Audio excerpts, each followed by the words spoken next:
संस्कृति और संस्कारों की भूमि, जिसने देश को अनेक आध्यात्मिक गुरु, महान वैज्ञानिक, तत्वचिंतक दिए, ऐसी पावन धरा, बंगाल की ऐसी पावन धरा को कोटि कोटि नमन करते हुए मां फुल्लौरी देवी और माता तारा की कृपा भूमि को नमन करते हुए आप सभी बहनों और भाइयों का मैं आज की इस चुनावी सभा में हृदय से अभिनंदन करता हूं, स्वागत करता हूं। मंच पर उपस्थित भारतीय जनता पार्टी के महामंत्री श्री जगन्नाथ चट्टोपाध्याय जी, वीरभूमि लोकसभा क्षेत्र से भारतीय जनता पार्टी के प्रत्याशी श्री देवतनु भट्टाचार्य जी, विधायक दुबराजपुर से अनूप साहा जी,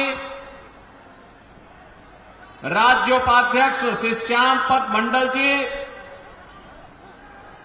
पूर्व जिलाध्यक्ष निर्मल चंद्र मंडल जी, पूर्व जिलाध्यक्ष श्री रामकृष्ण राय जी, लोकसभा के इंचार्ज श्री सुजीत दास जी, कन्वीनर उत्तम कुमार रजक जी, हमारे जिले के सभी पदाधिकारीगण और भारी संख्या में उपस्थित वीरभूमि से जुड़े हुए मेरे सभी उपस्थित बहन और भाइयों, भारत की इस पावन धरा को, जिस भूमि ने देश के अनेक आध्यात्मिक गुरुओं को जन्म दिया है, तत्वचिंतक और वैज्ञानिकों को जन्म दिया है, महान साहित्यकारों और क्रांतिकारियों की जन्मभूमि को कोटि कोटि नमन करते हुए आप सभी का मैं हृदय से अभिनंदन करता हूं, स्वागत करता हूं। बहनों और भाइयों, आज जब हम बंगाल में आते हैं तो मुझे देख करके अफसोस होता है। जिन महान क्रांतिकारियों ने भारत की आजादी के लिए बंगाल से संघनाद किया था, उनकी आत्मा दुखित होती होगी कि जिस सोनार बांग्ला की कल्पना की थी, कांग्रेस, कम्युनिस्ट और तृणमूल कांग्रेस ने उस बंगाल को कैसे लहूलुहान कर दिया है। मुझे आश्चर्य होता है, जो बंगाल भारत की संस्कृति, भारत की सभ्यता और भारत के संस्कार की भूमि थी, आज जो बंगाल लहूलुहान है, जो बंगाल, बहनों और भाइयों, जिस बंगाल ने महान आध्यात्मिक गुरुओं को और क्रांतिकारियों को जन्म दिया है, आज उस बंगाल में सत्ता परस्त भ्रष्टाचारी और माफिया यहां की जनता के लहू को चूसने का कार्य कर रहे हैं। जिस बंगाल ने संस्कारों के माध्यम से एक नई नवजागरण का संघनाद किया था, दुर्गा पूजा का अनुष्ठान हो या फिर भारत को राष्ट्रगान और राष्ट्रगीत देने वाली भूमि, आज उस भूमि पर रामनवमी के अवसर पर दंगे हो जाएं और दंगा करने वाले सत्ता का संरक्षण प्राप्त कर ले। जिस धरती ने जगत जननी मां भगवती दुर्गा के अनुष्ठान का संदेश दिया हो, उस धरती में संदेश खाली की घटनाएं घटित होकर के अपराधियों को सत्ता के द्वारा, राज्य की सत्ता के द्वारा खुलेआम बेशर्मी के साथ उन्हें प्रश्रय दिया जा रहा हो, यह देख करके मन दुखित होता है। और उन सभी महापुरुषों का, उन धर्मगुरुओं का, उन क्रांतिकारियों का हृदय भी दुखित होता होगा जिन्होंने सोनार बांग्ला की कल्पना की थी। बहनों और भाइयों, आज जब 2024 के इस लोकसभा चुनाव के चौथे चरण के लिए संगनाद करने के लिए मुझे वीरभूमि में आने का अवसर प्राप्त हुआ है, तब मैं पूछना चाहता हूं यहां की तृणमूल कांग्रेस को और इंडी गठबंधन के साथ दिल्ली में सहयोग करने वाले, कांग्रेस के सहयोग करने वाले कम्युनिस्ट और तृणमूल कांग्रेस से मैं पूछना चाहता हूं, भारत के विभाजन का आधार क्या था? और क्या यह सच नहीं कि जिन कारणों से 1947 में भारत का विभाजन हुआ था, वही परिस्थिति आज कांग्रेस, तृणमूल कांग्रेस और कांग्रेस का इंडी गठबंधन फिर से देश के अंदर पैदा करना चाहता है, बंगाल के अंदर पैदा करना चाहता है। ये जनसांख्यिकी असंतुलन, डेमोग्राफी को चेंज करने का जो कुत्सित प्रयास हो रहा है, मुझे देखकर आश्चर्य होता है। वीरभूमि पार्लियामेंट्री कॉन्स्टिट्यूंसी में 3 असेंबली कॉन्स्टिट्यूंसी आती हैं, जिसकी डेमोग्राफी पूरी तरह चेंज हो चुकी है, और मात्र 4 ऐसी हैं जो मात्र जहां पर हिंदू बाहुल्य है। बहनों और भाइयों, हम कहां ले जाना चाहते हैं इस बंगाल को? ऐसे ही अनेक असेंबली बंगाल के अंदर ऐसी खड़ी कर दी गई है जो भारत की डेमोग्राफी को चेंज करने के साथ साथ जहां घुसपैठियों को सरेआम शरण देकर के अराजकता पैदा करने की छूट दी जाती हो। और ये साजिश 2024 के कांग्रेस और इंडी गठबंधन के मैनिफेस्टो में भी देखने को मिलता है। बहनों और भाइयों, यहां पर केंद्र की भारतीय जनता पार्टी की सरकार के द्वारा जो भी सहायता भेजी जाती है, वह सहायता यहां की जनता जनार्दन को नहीं मिलता है। उस सहायता को तृणमूल कांग्रेस उस सहायता को अपने स्वयं के गुंडों में बांटने का काम कर देती है, उसको हड़प लेती है, उसको अपने में समेट लेती है, जनता जनार्दन को उसका लाभ नहीं देने देती है। और जो मैनिफेस्टो इनका आया है, उस मैनिफेस्टो में एक तरफ कांग्रेस, तृणमूल कांग्रेस और कम्युनिस्टों के द्वारा झूठा मैसेज दिया जा रहा है, गुमराह करने का प्रयास हो रहा है। लेकिन बहनों और भाइयों, कांग्रेस और तृणमूल कांग्रेस का ये गठबंधन आपको ठगने के लिए आया है, गुमराह कर रहा है। इनके द्वारा मुस्लिम आरक्षण की वकालत करना, धार्मिक आधार पर, मजहबी आधार पर एक बार फिर से भारत के विभाजन की आधारशिला को सुदृढ़ करने जैसा है। और हमें किसी भी स्थिति में भारत का फिर दूसरा विभाजन नहीं होने देना है। किसी भी स्थिति में भारत का दोबारा विभाजन नहीं होगा। इसके लिए हमें धार्मिक आधार पर आरक्षण को हर हाल में रोकना होगा।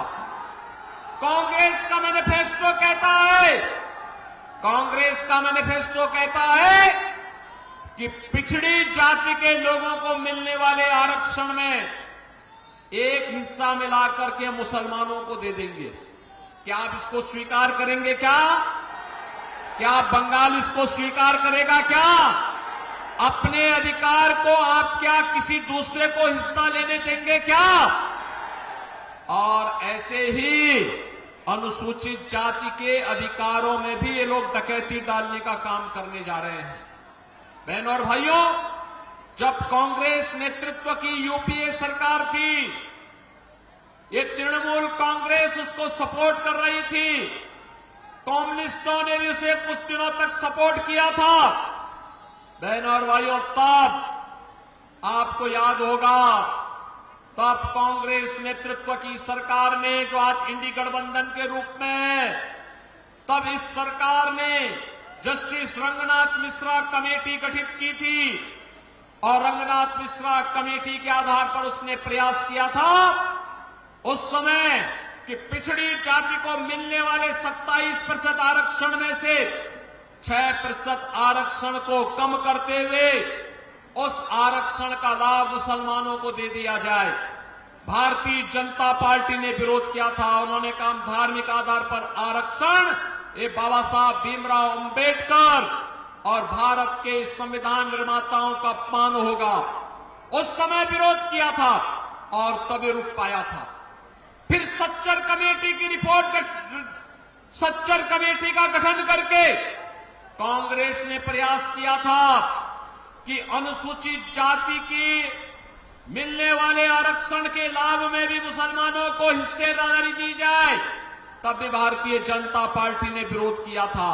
और जो लोग अनुसूचित जाति, जनजाति और पिछड़ी जाति के लोगों के अधिकारों पर डकैती डालने का प्रयास कर चुके हैं और आज फिर उनका मैनिफेस्टो इस बात का उल्लेख करता है, वे आज जनता को गुमराह करके ये फिर से सत्ता हासिल कर लेना चाहते हैं। बहनों और भाइयों, मैं आप सबका आह्वान करने के लिए आया हूं। आपने देखा होगा रामनवमी का आयोजन, भगवान राम का जन्म हुआ था उत्तर प्रदेश के अयोध्या में। अयोध्या में और उत्तर प्रदेश में इस अवसर पर हजारों शोभा यात्राएं निकलती हैं, एक भी जगह दंगा नहीं हुआ। मुझे उत्तर प्रदेश में मुख्यमंत्री के रूप में सेवा करते हुए 7 वर्ष हो गए हैं, एक भी बार दंगा नहीं हुआ। उत्तर प्रदेश में एक भी बार दंगा नहीं हुआ, एक भी बार कर्फ्यू नहीं लगा, एक भी बार कहीं भी कोई न कर्फ्यू है न दंगा है। यूपी में सब चंगा है, यूपी में कुछ भी नहीं है। लेकिन बहनों और भाइयों, यहां रामनवमी के अवसर पर दंगे हुए, यहां बम चले हैं, दंगे हुए हैं, शोभा यात्राओं में तोड़फोड़ हुई है और कोई जय श्री राम बोलता है तो उसको यहां की सरकार गिरफ्तार करके बंद कर देती है। मुझे आश्चर्य होता है, अरे 15वीं सदी में इसी धरती में एक महापुरुष पैदा हुए थे, एक संत कवि पैदा हुए थे, श्री कृतिवास ओझा ने बांग्ला रामायण रची थी और बांग्ला रामायण ने इतनी धूम मचाई थी कि घर घर राम की उपासना होनी शुरू हो गई थी। बहनों और भाइयों, अगर बंगाल में राम की उपासना होती है तो बंगाल से चली दुर्गा उपासना का कार्यक्रम उत्तर प्रदेश के अंदर हजारों स्थानों पर होता है, पूरी भव्यता के साथ होता है, कोई रोक टोक नहीं। बड़े बड़े पंडाल लगते हैं, जैसे पंडाल लगा है ऐसे पंडाल दुर्गा उपासना के भी उत्तर प्रदेश के अंदर लगते हैं। लेकिन कहीं कोई दंगा नहीं हो सकता, कहीं कोई कर्फ्यू नहीं लग सकता। और मालूम है कि अगर जैसे रामनवमी के अवसर पर बंगाल के अंदर दंगा करने का प्रयास हुआ था, दंगा हुआ था, शोभा यात्राओं में तोड़फोड़ हुई थी, बहनों और भाइयों, अगर ये दुस्साहस किसी ने उत्तर प्रदेश में किया होता तो हम उसको उल्टा टांग करके उसकी पूरी संपत्ति को सरकारी कब्जे में ले लिए होते, उसकी पूरी संपत्ति को, और ऐसी कार्रवाई करते उसकी 7 पीढ़ियां भूल जाती दंगा करना। आज आप देखते होंगे उत्तर प्रदेश के अंदर, आज बहनों और भाइयों आप देखते होंगे बड़े बड़े माफिया जो कभी कभी पहले 2017 के पहले, बीजेपी के आने के पहले यूपी के अंदर जो पूरी सत्ता को अपने गिरफ्त में रखते थे, जिनके सामने सारी व्यवस्थाएं फेल थी, आज आप देखते होंगे कैसे उनके गले में तख्ती लटकती है और वो कहते हैं कि साहब एक बार जान बख्श दो, बस अब हम ठेली लगा करके परिवार का पेट भर देंगे, अब दंगा नहीं करेंगे, किसी गरीब को नहीं लूटेंगे, किसी बेटी और बहन की इज्जत के साथ खिलवाड़ नहीं करेंगे, किसी व्यापारी से रंगदारी वसूली नहीं करेंगे और ठेके पट्टे में न गौ कसी का काम करेंगे और नहीं उनके द्वारा ये भी कहा जाता है कि गौ कसी भी नहीं करेंगे और कहीं बालू और रेता का भी कहीं जबरन ठेका भी नहीं लेंगे। बहनों और भाइयों, मैंने सुना है यहां पे भी कुछ माफिया बालू और रेते का ठेका जबरदस्ती हड़प करके यहां की जनता का शोषण कर रहे हैं। नदी के डेमोग्राफी को भी चेंज कर देना चाहते हैं। गौ कसी के धंधे को धड़ल्ले से चला करके यहां की आस्था के साथ खिलवाड़ करना चाहते हैं। बहनों और भाइयों, भारतीय जनता पार्टी आपको इस बात का आश्वासन देती है कि जितने बड़े माफिया हैं ना, इनकी पूरी संपत्ति को जब्त करके गरीबों में बंटाने का काम कोई कर सकता है तो केवल भारतीय जनता पार्टी कर सकती है। आपने देखा होगा उत्तर प्रदेश में हमने जितने बड़े माफिया थे, सबसे बड़े जितने बड़े बड़े माफिया थे, वे माफिया या तो यूपी छोड़ चुके हैं या फिर उनको जहन्नुम में भेज दिया गया है। उनके लिए अब धरती में जगह नहीं है, वे लोग जा चुके हैं।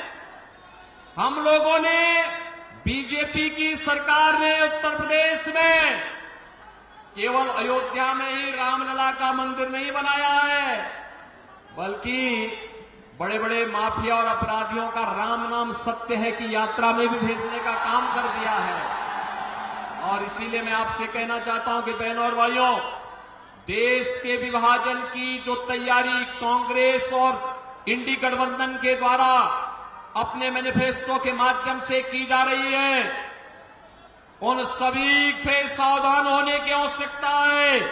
और मैं तो आपसे एक बात और कहना चाहूंगा, बहनों और भाइयों, जब आप पे कोई संकट आता है, आप पे जब कोई संकट आता है, तब क्या तृणमूल का कोई व्यक्ति आपके पास आता है क्या हालचाल पूछने के लिए?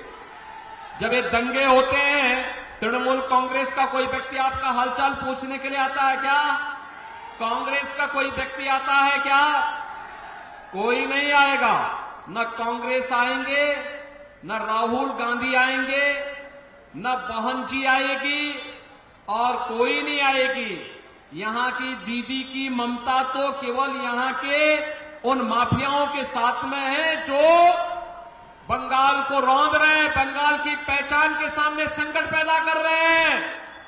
और इसीलिए मैं आपसे कहने के लिए आया हूं, बहनों और भाइयों, केवल भारतीय जनता पार्टी है और मोदी जी हैं जो सुख दुख में आपके साथ हमेशा खड़े होने वाले हैं, हर स्थिति में खड़े होने वाले हैं। आपने देखा होगा मोदी जी के नेतृत्व में भारत ने विकास की जिन नई प्रतिमान को स्थापित किया है। आज दुनिया के अंदर भारत का सम्मान बढ़ा है, भारत की सीमाएं सुरक्षित हुई है।